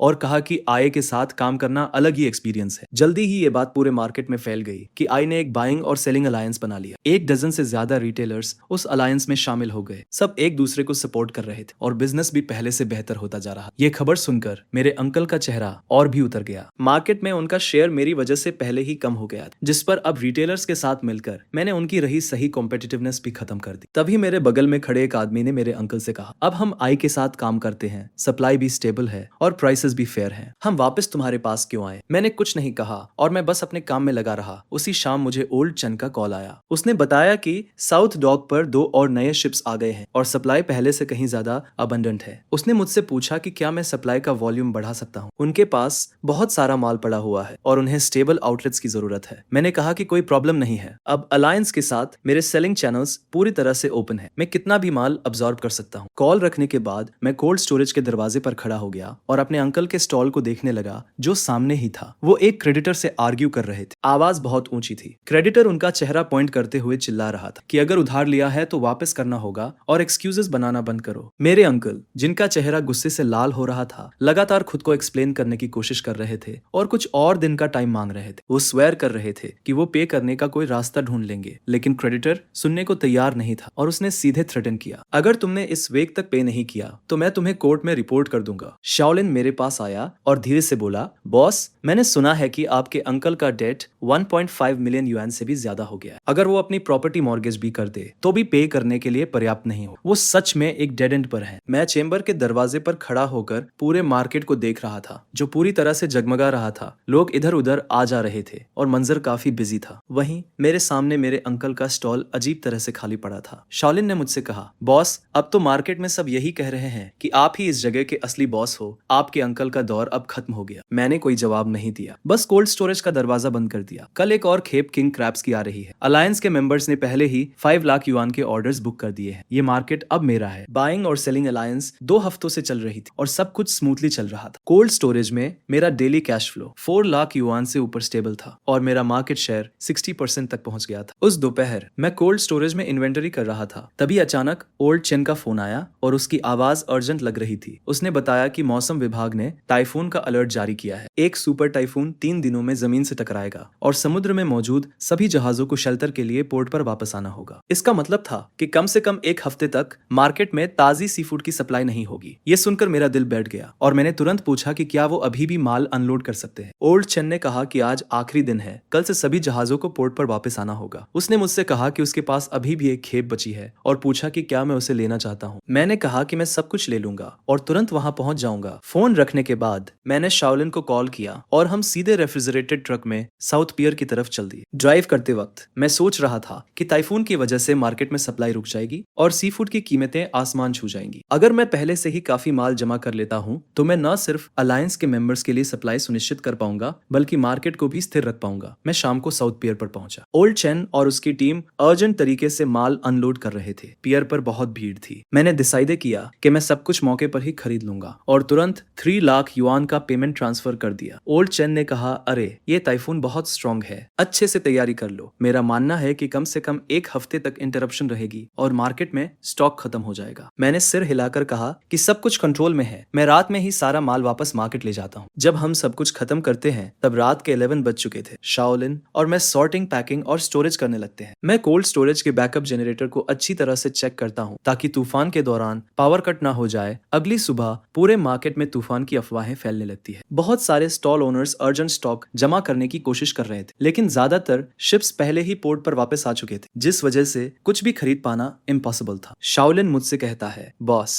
मार्केट में हर कोई सामान पाने के लिए डेस्परेट है और प्राइसेस पहले ही 30% तक बढ़ चुके हैं। मैं उसे जवाब देता हूँ, चिंता मत करो, पहले अलायंस मेंबर्स के लिए सप्लाई सिक्योर करते हैं और फिर देखते हैं कि सरप्लस का क्या करना है। मैं अलायंस के मेंबर्स को एक मीटिंग के लिए बुलाता हूँ। मैं उनसे कहता हूँ कि तूफान आने वाला है और मार्केट में कम से कम एक हफ्ते तक सप्लाईज खत्म हो जाएंगी, लेकिन मैंने पहले से ही पर्याप्त स्टोरेज कर लिया है जिससे उनकी सप्लाईज अफेक्टेड नहीं होंगी और प्राइसेस भी नहीं बढ़ेंगे। कई छोटे ट्रेडर्स राहत की सांस लेते हैं। वो कहते हैं, वहां तुम्हारी दूरदर्शिता तो कमाल की है, वरना हम सबको तो बंद ही करना पड़ता। मीटिंग के बाद दूसरे स्टॉल ओनर्स भी मुझे ढूंढने लगते हैं और ऊंचे प्राइसेस पर सामान खरीदना चाहते हैं, लेकिन मैं उन सभी को ये कहकर रिजेक्ट कर देता हूँ कि प्रायोरिटी अलायंस मेंबर्स की है। दोपहर में मुझे पता चलता है कि मेरे अंकल भी सामान जमा कर रहे हैं। शाओलिन मुझे बताता है कि मेरे अंकल ने हाई इंटरेस्ट लोन लिया है और छोटे पोर्ट्स पर हाई प्राइसेस पर बड़ी मात्रा में सामान खरीदा है, इस उम्मीद में कि वो तूफान के दौरान एक बड़ी फॉर्चून कमाएंगे और रिकवर कर लेंगे। ये सुनकर मेरा दिल डूब जाता है। मेरे अंकल सब कुछ एक ही चाल में दाव पर लगा रहे थे, लेकिन उनकी पुरानी रेफ्रिजरेशन मशीन्स इतनी बड़ी मात्रा में लोड सहन नहीं कर पाएंगी। अगर कुछ गलत हो गया तो लॉसेस बहुत ज्यादा होंगे। शाम को मैं स्पेशली मेरे अंकल के स्टॉल पर जाता हूँ। वो अपने वर्कर्स को सामान कोल्ड स्टोरेज में ले जाने के लिए डायरेक्शन दे रहे थे और उनके चेहरे पर एक अजीब सी स्माइल थी। उनकी रेफ्रिजरेशन मशीन्स पूरी कैपेसिटी से चल रही थी और एक बहरा कर देने वाला शोर निकल रहा था। मैं उन पुरानी मशीनों के सामने खड़ा था, एक अजीब सी आशंका के साथ। तभी शाओलिन मेरे पास आता है और धीरे से कहता है, बॉस, आपके अंकल ने जो माल जमा किया है वो कम से कम 5 लाख का तो होगा ही। क्या आपकी ये पुरानी मशीन्स इसे संभाल पाएंगी? मैं बिना कुछ कहे अपना सिर हिला देता हूँ। उस रात मैं फिर से अपने कोल्ड स्टोरेज के सारे इक्विपमेंट चेक करता हूँ। रेफ्रिजरेटर्स नॉर्मली काम कर रहे थे और टेम्परेचर 5 डिग्री सेल्सियस नीचे स्टेबल था। जनरेटर के सारे टेस्ट भी एक्टिवेट करने के लिए रेडी थे। मैंने कुछ छोटे जनरेटर्स भी तैयार रखे थे। इसके बाद रात के 12 बजे वेयरहाउस के दरवाजे के सामने खड़े होकर मैं आसमान की ओर देखता हूँ। काले बादल इकट्ठा होने लगते हैं और हवा तेज हो जाती है। वेदर फोरकास्ट में बताया गया था कि टाइफून अगले दिन सुबह तक लान से टकराएगा, जिसकी विंड स्पीड 14 ग्रेड तक होगी। मेरे अंकल का स्टॉल मेरे स्टॉल के सामने था, जहां अभी भी रोशनी थी। ग्लास से मैं उन्हें अकेला अपने माल के सामने बैठा हुआ देख सकता था। उनके चेहरे पर एक उम्मीद भरी स्माइल थी। उन्हें लग रहा था कि ये टाइफून उनके दोबारा उठने का मौका है, पर उन्हें क्या पता था कि यही उनकी बर्बादी का कारण बन सकता है। अगले दिन टाइफून और करीब आ गया। आसमान एकदम ग्रे था। हवा की स्पीड 8 ग्रेड तक पहुंच चुकी थी और मार्केट के कई स्टॉल्स जल्दी बंद होने लगे थे। तूफान से निपटने की तैयारी करते हुए मैंने शाओलिन को सारे इक्विपमेंट दोबारा चेक करने को कहा ताकि कोई प्रॉब्लम ना हो। अलायंस के मेंबर्स भी टाइफून के बाद काम करने के लिए तैयार थे। फिर शाम को 4 बजे मुझे ओल्ड चेन का फोन आता है। वो कहता है कि टाइफून उम्मीद से ज्यादा स्ट्रांग है और मुझे बहुत ध्यान रखने की जरूरत है। उनके सारे शिप्स वापस पोर्ट पर आ गए थे और डॉक खाली कर दिया गया था। मैं जवाब देता हूँ, आप चिंता मत करो, मैं पूरी तरह से तैयार हूँ। फोन रखने के बाद मैं कोल्ड स्टोरेज के सामने खड़ा हो जाता हूँ। आसमान को अंधेरा होते हुए देखता हूँ। हवा और तेज हो जाती है और बारिश की कुछ बूंदें गिरने लगती है। मेरे अंकल के स्टॉल में वो अभी भी काम कर रहे थे, लेकिन मैंने देखा कि उनके रेफ्रिजरेटर नंबर 3 की स्क्रीन फ्लिकर कर रही है और टेम्परेचर अनस्टेबल हो रहा है। मुझे एक झटका लगता है। मैं उस मशीन को बहुत अच्छे से जानता था। यह खराब होने का साइन था। टाइफून फाइनली लैंड से टकरा गया और बारिश बारिश के साथ तेज हवा शहर में तबाही मचाने लगती है। शहर में लगे सारे एडवर्टाइजिंग पोस्टर्स फट चुके थे, पेड़ बीच से टूट गए थे और मार्केट में अंधेरा छा गया था। सिर्फ कुछ दुकानों की इमरजेंसी लाइट्स ही जल रही थी। हम सब बस इधर उधर देख रहे थे। मैं और शाओलिन कोल्ड स्टोरेज की निगरानी कर रहे थे। हम इक्विपमेंट के फंक्शन पर ध्यान रख रहे थे। सिस्टम नॉर्मल तरीके से काम कर रहा था, टेम्परेचर स्टेबल था और बैकअप पावर सप्लाई भी किसी भी वक्त के लिए तैयार थी। शाओलिन खिड़की के पास खड़ा बाहर देख रहा था। तभी वो अचानक बोला, बॉस, लगता है तुम्हारे अंकल की दुकान पर कुछ हुआ है। मैं भी उसके पास गया और बारिश में देखने लगा। मेरे अंकल की दुकान में अंधेरा था, उनके सारे रेफ्रिजरेटर्स बंद थे और वो टॉर्च की रोशनी में इधर उधर घूम रहे थे। शाओलिन ने कहा, बॉस, उन्होंने बैकअप का कोई इंतजाम नहीं किया था। बॉस, अगर पावर नहीं आई तो उनका सारा सामान खराब हो जाएगा। मैंने कुछ नहीं कहा और अपने इक्विपमेंट की निगरानी करता रहा। तूफान पूरे 6 घंटे चला। फिर धीरे धीरे हवा और बारिश कम होने लगी। आसमान साफ होने लगा और मैं कोल्ड स्टोरेज से बाहर निकला। मार्केट में सब कुछ तहस नहस हो गया था। हर जगह डेड सी फूड फैला हुआ था। दूर से ही सड़ने की बदबू आ रही थी। शाओलिन बोला, बॉस, तुम्हारे अंकल का तो सब खत्म हो गया। 6 घंटे तक लाइट नहीं थी और सारे रेफ्रिजरेशन मशीन्स बंद थे। 5 लाख का माल खराब हो गया। मैं भी जाकर देखने लगा। किंग क्रैब्स, ऑस्ट्रेलियन लॉबस्टर्स और स्टार ग्रुपर सड़े हुए मांस में बदल चुके थे। मेरे अंकल वहीं पर खाली नजरों से बैठे थे, जैसे उनकी आत्मा ही निकाल ली गई। मुझे देखकर उनकी आंखों में कई सारे इमोशंस दिखे, लेकिन आखिर में उन्होंने कुछ नहीं कहा, बस सिर झुका लिया। मैं बिना उन्हें देखे वापस मुड़ गया। कोल्ड स्टोरेज में वापस आकर मैंने इन्वेंटरी चेक करना शुरू किया। तूफान में 0 नुकसान हुआ था। सारा सी फूड जिंदा था। मैंने तुरंत अलायंस के मेंबर्स को इन्फॉर्म किया कि हम नॉर्मल सप्लाई कर सकते हैं। सुबह 10 बजे तक मार्केट फिर से शुरू हो गया, लेकिन ज्यादातर दुकानों को पावर कट की वजह से बहुत नुकसान हुआ था और उनके पास बेचने के लिए कुछ नहीं था। सिर्फ मेरा ही गोदाम ठीक से काम कर रहा था। जल्द ही सिर्फ मेरे पास ही स्टॉक था। बड़े बड़े रेस्टोरेंट्स के बायर्स मुझे कॉल करके पूछने लगे कि क्या मैं उन्हें सप्लाई कर सकता हूँ। मैंने हाँ तो कह दिया, पर मैंने कहा कि प्राइसेस मार्केट के हिसाब से ही चलेंगे। तूफान के बाद सी फूड की कमी हो गई थी। प्राइसेस बढ़ गए थे, जिस पर मैंने अपने एलाइज को प्रायोरिटी दी और उनके प्राइसेस वही रखे। बाकी कस्टमर्स के लिए मार्केट प्राइस रखा। उस दिन मेरा गोदाम एकदम भर गया था। रेस्टोरेंट्स के ओन रुपीज, रिटेल रुपीज और यहाँ तक कि दूसरे स्टॉल्स के ओनर्स भी मुझसे सामान लेने आए थे। मैंने सबको लाइन में सप्लाई किया, यह इंश्योर करते हुए कि हर कस्टमर को उसका हिस्सा मिले, पर मैंने होर्डिंग या स्पेकुलेशन नहीं की। शाओलिन ने एक्साइटमेंट में कहा, बॉस, आज का टर्नओवर 1 मिलियन से ऊपर चला गया। मैंने कुछ नहीं कहा क्योंकि ये वो रिजल्ट नहीं था जो मैं चाहता था, पर मार्केट का यही रूल है। जो तैयार रहता है वो बच जाता है और जो नहीं रहता वो एलिमिनेट हो जाता। दोपहर के 3 बजे मेरे अंकल के स्टॉल पर कुछ क्रेडिटर्स आ गए। वहां मरे हुए सी फूड का ढेर देखकर वो गुस्से से लाल हो गए। उनमें से एक ने मेरे अंकल की तरफ उंगली उठाई और तेज आवाज में बोला, ओल्ड ले, तुम हमारा उधार कैसे चुकाओगे? इस कचरे की कीमत ही कितनी होगी? मेरे अंकल अपना सिर झुकाए खड़े थे और बार बार कह रहे थे कि उन्हें थोड़ा और टाइम दे दो, वो पे करने का कोई ना कोई तरीका ढूंढ लेंगे। क्रेडिटर्स ने उनकी बात नहीं सुनी और सीधे कह दिया कि अगर उन्होंने 3 दिनों में पे नहीं किया तो वो उन्हें कोर्ट में सू कर देंगे, वो उनका स्टॉल जब्त कर लेंगे। मेरे अंकल जैसे अपनी सारी ताकत हार चुके थे और दीवार के सहारे खड़े हो गए। उनसे एक शब्द भी नहीं निकला। शाओलिन ने मुझसे कहा, बॉस, आपके अंकल का 5 लाख का सारा सामान तो बर्बाद हो गया और ऊपर से उन पर 1 मिलियन से ज्यादा का डेट भी है। वो कभी रिकवर नहीं कर पाएंगे। मैं गोदाम के दरवाजे पर खड़ा होकर सामने का सीन देख रहा था, पर मुझे अंदर से कुछ महसूस नहीं हो रहा था। उस रात तूफान पूरी तरह से खत्म हो गया और आसमान साफ हो गया। मैं मार्केट के एंट्रेंस पर खड़ा होकर तारों भरे आसमान को देख रहा। इस तूफान ने मार्केट के स्ट्रक्चर को पूरी तरह से बदल दिया। मेरे अंकल के स्टॉल पर मेरे सामने लाइट अभी भी जल रही थी। वो वहां अकेले मरे हुए सी फूड के ढेर के सामने बैठे थे, बिना हिले डुले। उनकी वो रेफ्रिजरेशन मशीन्स पूरी तरह से बेकार हो गई थी। स्क्रीन्स ब्लैक हो गई थी और अब वो ठीक नहीं हो सकती थी। मार्केट में लोग कहने लगे थे कि मेरे अंकल पूरी तरह से बर्बाद हो गए हैं। उन्होंने तूफान से पहले सब कुछ लगा दिया था। मैंने कुछ लोगों से कर्ज लिया था ताकि मैं अपना बिजनेस बढ़ा सकूं, जिस पर मेरा सब कुछ बर्बाद हो गया। अब मैं पहले से भी ज्यादा कर्ज में डूब चुका हूँ। अगले दिन मुझे ओल्ड चन का फोन आता है। वो बताता है कि तूफान के बाद अब शिप्स फिर से चलनी शुरू हो गई है और 3 दिन में नया माल पोर्ट पर आ जाएगा। वो मुझसे पूछता है कि मुझे कितना माल चाहिए। मैं उसे पहले से दुगना माल लाने के लिए कहता हूँ, क्योंकि मार्केट में माल की कमी है और डिमांड बहुत ज्यादा है। फोन रखने के बाद मैं कोल्ड स्टोरेज के एंट्रेंस पर खड़ा हो जाता हूँ। पूरे मार्केट को देखने पर मुझे पता चलता है कि तूफान के बाद बहुत से लोग अपना नुकसान साफ कर रहे हैं। कुछ लोगों ने तो अपनी दुकानें तक बंद कर दी है, लेकिन मेरे कोल्ड स्टोरेज का बिजनेस पहले से भी ज्यादा अच्छा चल रहा है। उस दिन दोपहर में मैं कोल्ड स्टोरेज में नए माल का इन्वेंटरी कर रहा था। तभी शाओलिन मेरे पास आता है और कहता है, बॉस, आपके अंकल गेट पर खड़े हैं और वो आपसे मिलना चाहते हैं। मैं ऊपर देखता हूँ और शीशे से मेरे अंकल बाहर खड़े हुए दिखाई देते हैं। उनके बाल बिखरे हुए हैं और उनका चेहरा उतरा हुआ है। वो बहुत परेशान दिख रहे हैं। मुझे देखकर उनके होंठ कांपने लगते हैं और बहुत देर बाद वो सिर्फ 2 शब्द बोल पाते हैं, माफ करना। मैं सिगरेट जलाता हूँ और बिना कुछ कहे उनके बोलने का इंतजार करता हूँ। मेरे अंकल कुछ देर तक चुप रहते हैं और फिर कहते हैं, मुझे तुमसे एक फावर चाहिए, क्या तुम मुझे कुछ पैसे उधार दे सकते हो? मैं उन्हें बिना जवाब दिए देखता रहता हूँ। मेरे अंकल फिर कहते हैं, हैं, तूफान की रात मेरा सारा माल बर्बाद हो गया और अब लेनदार हर रोज आ रहे हैं। वो कह रहे हैं कि वो मुझे कोर्ट में ले जाएंगे। मैं पूरी तरह से फंस चुका हूँ। क्या तुम अपने अंकल की मदद नहीं करोगे? हम फैमिली जो है। मैं सिगरेट से राख झटकता हूँ और कामली कहता हूँ, अंकल आपको कितने पैसे चुकाने हैं? मेरे अंकल नजरें झुकाकर कहते हैं, इंटरेस्ट मिलाकर 1.6 मिलियन। मैं कहता हूँ 1.6 मिलियन कोई छोटी रकम नहीं। मेरे अंकल अपनी आंखें थोड़ी लाल करके ऊपर देखते हैं और कहते हैं, मुझे पता है कि मैंने तुम्हारे साथ पहले बुरा किया था। 1,20,000 वाली बात मेरी गलती थी। अब तुम्हारा बिजनेस इतना बड़ा हो गया है कि 1.6 मिलियन तुम्हारे लिए कुछ भी नहीं। बस मुझे उधार दे दो और मैं तुम्हें गारंटी देता हूँ कि मैं तुम्हें वापस कर दूंगा। मैं उन्हें देखता हूँ और कहता हूँ, अंकल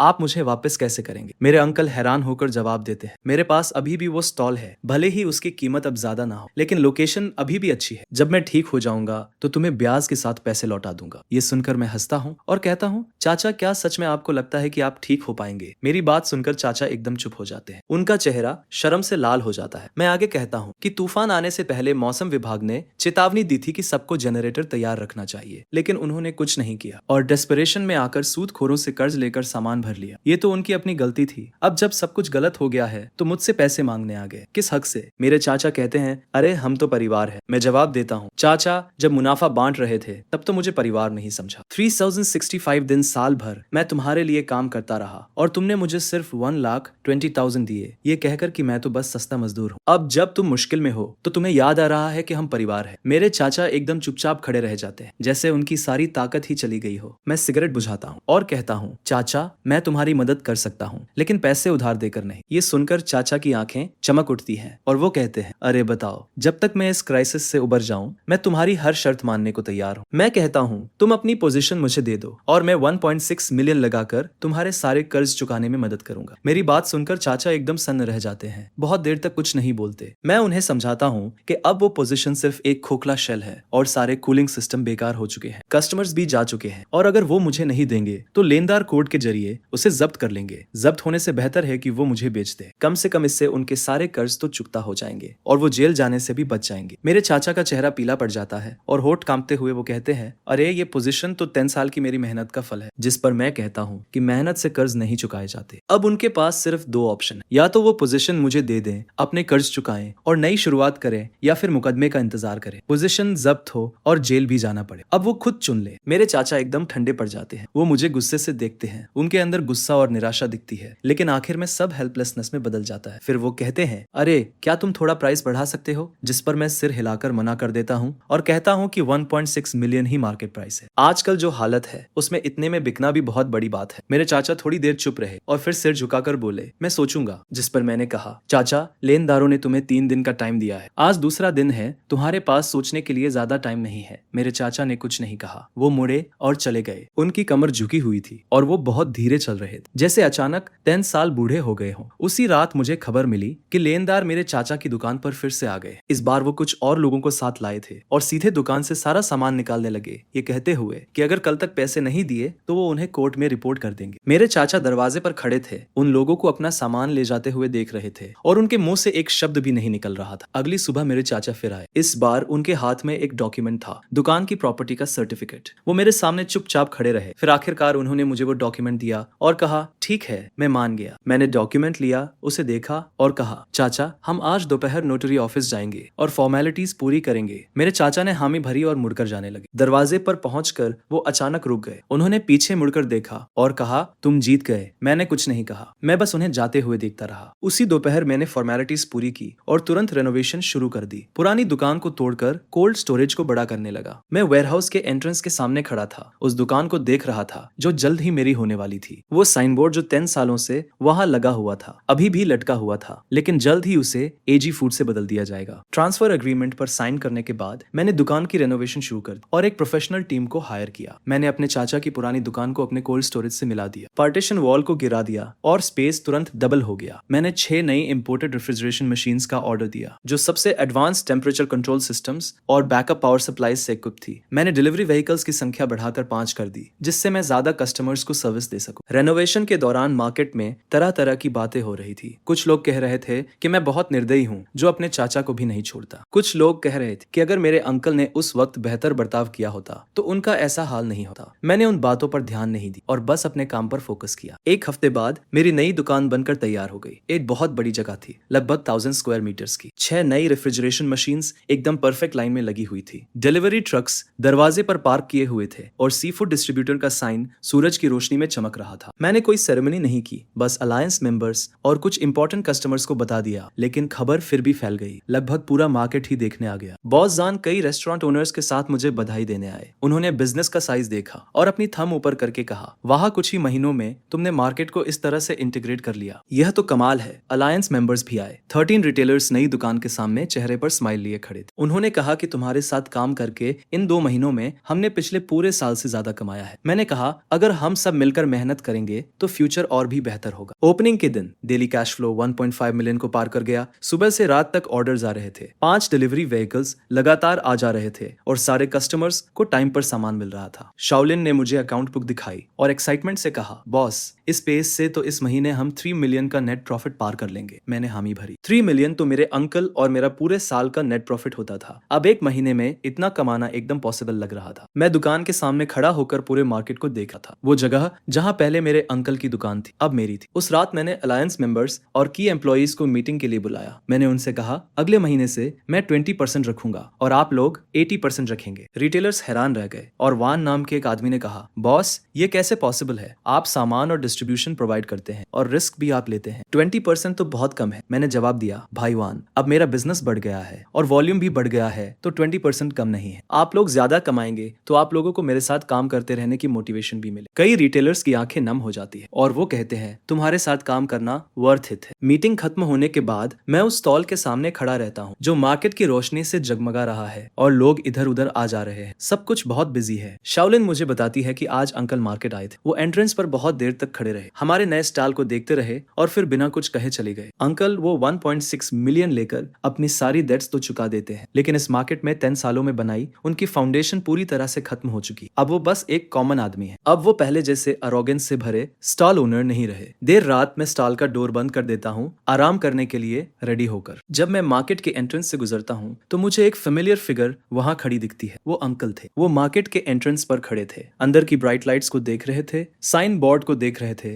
वो साइन बोर्ड एक कॉम्प्लेक्स लुक के साथ। मैं उनके पास जाता हूँ। मैं उनके बगल में बिना कुछ कहे खड़ा हो जाता हूँ। काफी साइलेंस के बाद अंकल मेरी तरफ देखते हैं। फाइनली वो कहते हैं, आई, अच्छा काम करो। ये कहकर वो मुड़ जाते हैं और चले जाते हैं। अब उनमें वो पहले वाली स्टॉल ओनर वाली बात नहीं रही। 1,20,000 से अब तक 3 मंथ से भी कम टाइम में मैं टोटल काउंटर अटैक कर देता हूँ। मार्केट का सबसे बड़ा स्टॉल, सप्लाई का सबसे स्टेबल सोर्स, सबसे क्वालिटी वाले कस्टमर्स, सब कुछ मेरे हैंड्स में है। ये मार्केट अब मेरा है। ईयर एंड होने वाला है। ये ईयर जब मैंने ब्रेकअप के बाद 1,20,000 से स्टार्ट किया था, तब से पूरे मार्केट को कंट्रोल करने तक ऐसा लगता है जैसे पूरी लाइफ बीत गई। उस नाइट मैंने सारे एम्प्लॉइज और अलायंस मेंबर्स को इकट्ठा किया और नए स्टॉल पर 10 से ज्यादा टेबल्स लगाए। सियोलिन, ओल्ड चेन, ओल्ड हान, ओल्ड जो और 13 रिटाइल रुपीज, वो सभी जिन्होंने फॉलो किया, वो पूरी टीम जो मेरे साथ फाइट करती है, सब यहाँ है। मैं उठता हूँ, अपना कप उठाता हूँ और कहता हूँ, इस ईयर सपोर्ट करने के लिए आप सभी का थैंक्स। आज ईयर एंड के प्रॉफिट्स को बांटने का डे है और मैं अपना प्रॉमिस पूरा करता हूँ। शाओलिन को सबसे पहले उसका शेयर मिलता है। मैं उसे 2 लाख का रेड एनवेलप देता हूँ। उसकी स्टार्टिंग सैलरी 12,000 पर मंथ थी और मैंने उसे ईयर एंड बोनस का प्रॉमिस किया था और वो अच्छा काम करती है। वो 2 लाख वो डिजर्व करती है। 13 रिटेलर्स को भी उनका शेयर मिलता है। अग्रीमेंट के अनुसार प्रॉफिट शेयरिंग 80 से 20 थी। उन्हें बिगेस्ट पार्ट मिलता है। हर किसी को सैकड़ों हजारों मिले, कुछ को तो मिलियन से भी ज्यादा। शाओलिन और बाकी रिटेलर्स इतने खुश थे कि उनसे बोला भी नहीं जा रहा। दूसरों के लिए काम करते हुए वो लोग पूरा साल जी तोड़ मेहनत करते थे और मुश्किल से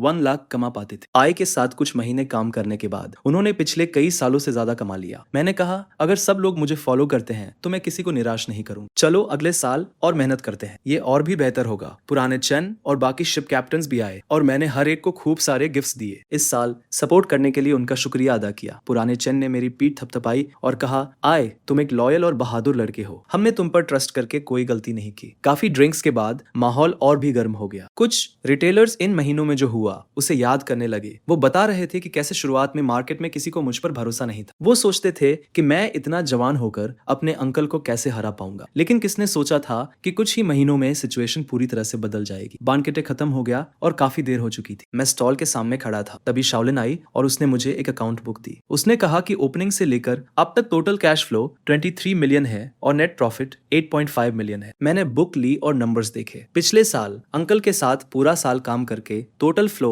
5 मिलियन से ज्यादा था, नेट प्रॉफिट 2.85 मिलियन था और मुझे सिर्फ 1,20,000 मिले थे। इस साल खुद के लिए 3 महीने से भी कम काम करके नेट प्रॉफिट पिछले साल से 3 गुना ज्यादा था। इस साल मुझे बहुत कुछ समझ आया। रूल्स तभी मायने रखते हैं जब वो तुम्हारे हाथ में हो। कैपिटल उसका था, रिलेशंस उसके थे, इसलिए वो डिसाइड करता था। अब स्टॉल मेरा है, सप्लाई मेरी है, कस्टमर्स मेरे हैं, मैं डिसाइड करता हूँ। लेकिन मैं अपने अंकल की तरह नहीं बनूंगा जो सिर्फ मुझे एक्सप्लॉइट करने की चिंता करते थे। आखिर में वो अकेले रह गए और उन्हें धोखा मिला। मुझे वो करना चाहिए जिससे जो लोग मुझे फॉलो करते हैं वो भी पैसा कमाए। सिर्फ तभी हम और आगे बढ़ पाएंगे। शाओलिन मुझे बताती है कि मेरे अंकल अब एक छोटे से रेस्टोरेंट में किचन में काम करते हैं। स्टॉल का ओनर होने से एक एम्प्लॉय बनने तक ये कॉन्ट्रास्ट ऐसी चीज नहीं है जिसे कोई भी सहन कर सके, लेकिन ये उनकी अपनी पसंद थी जिस तरह से उन्होंने मेरे साथ बिहेव किया था। अब वो वैसा ही रिएक्ट कर रहे हैं। आधी रात को मैं दुकान का दरवाजा बंद करता हूँ। न्यू ईयर की बेल्स बजने वाली है और मार्केट में पटाखे फोड़े जा रहे हैं। मैं सी फूड होलसेलर के साइन के नीचे खड़ा हूँ, अपनी 1000 स्क्वायर मीटर की दुकान को देखता हूँ, उन 6 नई रेफ्रिजरेशन मशीन्स को देखता हूँ, एंट्रेंस पर खड़ी मेरी 5 कोल्ड चेन ट्रक्स को देखता हूँ जिनकी कीमत 1,20,000 से 8.5 मिलियन तक है। एक एक्सप्लॉयटेड एम्प्लॉय से मार्केट का सबसे बड़ा सप्लायर बनने में मुझे 3 महीने से भी कम समय लगा। इस साल मैंने सबसे इंपॉर्टेंट चीज सीखी, रूल्स तुम्हें असली कॉन्फिडेंस तभी देते हैं जब वो तुम्हारे हाथों में हो। तभी शाओलिन मेरे पास आता है और कहता है, बॉस हैप्पी न्यू ईयर। मैं मुस्कुराता हूँ और कहता हूँ हैप्पी न्यू ईयर। दूर आसमान में कलरफुल लाइट्स के साथ फायरवर्क्स खेलने लगते हैं जो पूरे मार्केट को रोशन कर देते हैं। मैं दुकान के डोर पर खड़ा हूँ और यह सब देखकर मेरा दिल शांत हो जाता है। अगले साल मैं और भी ग्रो करना चाहता हूँ। मैं सिर्फ इस मार्केट को कंट्रोल नहीं करना चाहता बल्कि बिजनेस को पास के सिटीज और उससे भी आगे एक्सपांड करना चाहता हूँ। लेकिन अभी मैं सिर्फ घर जाकर अपनी माँ के साथ न्यू ईयर्स ईव डिनर करना चाहता हूँ। मैं अपना फोन निकालता हूँ और उसे मैसेज करता हूँ, माँ मैं कल घर आऊंगा। फोन तुरंत रिप्लाई करता है, ठीक है माँ, तुम्हारा इंतजार कर रही है। मैं फोन रखता हूँ, दुकान का डोर लॉक करता हूँ और ड्राइव करके मार्केट से निकल जाता हूँ। रेयर व्यू मिरर में सी फूड होलसेलर का साइन दिखता है।